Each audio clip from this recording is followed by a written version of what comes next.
हाँ तो दोस्तों इस वीडियो के अंदर हम बंसल वायर्स के आईपीओ के बारे में बात करेंगे और जानेंगे कि इस आईपीओ के अंदर आपको अप्लाई करना चाहिए या नहीं। चलिए शुरू करते हैं। तो देखिए सबसे पहले अगर हम यहाँ पे आईपीओ की डिटेल्स के बारे में अगर हम बात करेंगे तो ये जो आईपीओ है 3 तारीख को ये आईपीओ में स्टार्ट होता हुआ नजर आएगा और 5 जुलाई को ये आईपीओ में क्लोज होता हुआ नजर आएगा।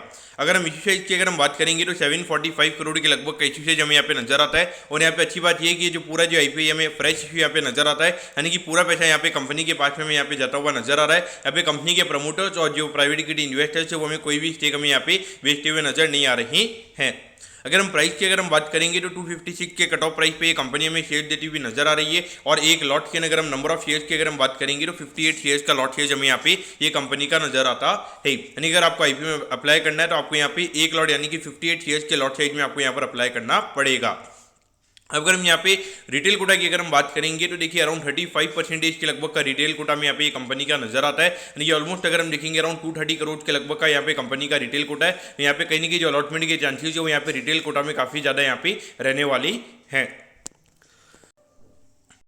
अब अगर हम यहाँ पे कंपनी के फंडामेंटल्स की अगर हम बात करेंगे तो देखिए ये जो कंपनी है हमें स्टेनलेस स्टील वायर से कंपनी में यहाँ पे बनाती हुई नजर आती है। और जिसमें अगर हम देखेंगे तो अभी हाल फिलहाल में खास 3-4 साल से ये जो स्टेनलेस स्टील वायर्स की अगर हम ग्रोथ की अगर हम बात करेंगे काफ़ी अच्छी अच्छी इंडस्ट्री में यहाँ पे ग्रोथ हुई नजर आ रही है। उसका ये फायदा में ये कंपनी को भी मिलता हुआ नजर आ रहा है। अगर हम कंपनी के ग्रोथ वाइज अगर हम बात करेंगे तो आराम से 20-25% से ये कंपनी हमें ग्रोथ हुई नजर आ रही है। लेकिन इसमें कहीं ना कहीं अगर हम देखेंगे जो स्टील का जो प्राइस वगैरह रहता है तो उससे भी यहाँ पे कंपनी को थोड़ा बहुत ऊपर नीचे रहता है। लेकिन एक बार के लिए ऐसा सुनने में आता है कि जो जिस रेट पे इनका ऑर्डर डन होता है उसी रेट पे इनके ऑर्डर्स वगैरह जाते हैं।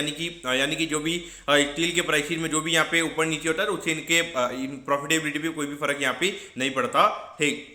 अगर हम यहाँ पे कंपनी के अगर हम यहाँ पे कंपनी के वैल्यूएशन की अगर हम बात करेंगे तो देखिए ऑलमोस्ट यहाँ पे 4007 करोड़ के मार्केट कैप पे ये कंपनी का आईपीओ में आता हुआ नजर आ रहा है। और ये साल लगभग 80 करोड़ के लगभग ये कंपनी की अर्निंग्स हमें होती हुई नजर आ सकती है। तो इसके हिसाब से अगर हम बात करेंगे तो ऑलमोस्ट यहाँ पे अराउंड 50 के पी रेशियो पे ये कंपनी का आईपीओ में आता हुआ नजर आ रहा है। क्योंकि कहीं ना कहीं देखा जाए तो काफी ज्यादा कॉस्टली वैल्यूएशन पे कंपनी का आईपीओ में आता हुआ नजर आ रहा है। क्योंकि एट द एंड अगर आप देखोगे एक तरीके से ये हमें स्टील वायर ये कंपनी हमें यहाँ पे बनाती हुई नजर आती है। और अगर हम देखेंगे 50 के लगभग का पी रेशियो चल रहा है, अगर 20-25% के प्रीमियम अगर ये कंपनी लिस्ट होती है तो वहां पे डेफिनेटली 60-65 के लगभग का पी रेशियो यहाँ पे कंपनी का हो जाएगा। और वहां पे कहीं ना कहीं अगर हम देखेंगे ये कंपनीज को अगर हम देखेंगे तो लॉन्ग टर्म में मार्केट मैक टू मैक 30-35 का पी रेशियो देता है। तो वहां पर अगर हम देखेंगे ऑलमोस्ट यहाँ पे उसके डबल के पी रेशियो भी कंपनी में ट्रेड होती हुई नजर आएगी। यानी कि अगर वहां पे कंपनी की अर्निंग्स अगर आने वाले 1-2 साल में अगर डबल भी हो जाती है तो भी वहां पे आपके लिए पैसे बनाने के जो चांसेस जाएंगे वो वहां पे काफी कम हो जाएंगे।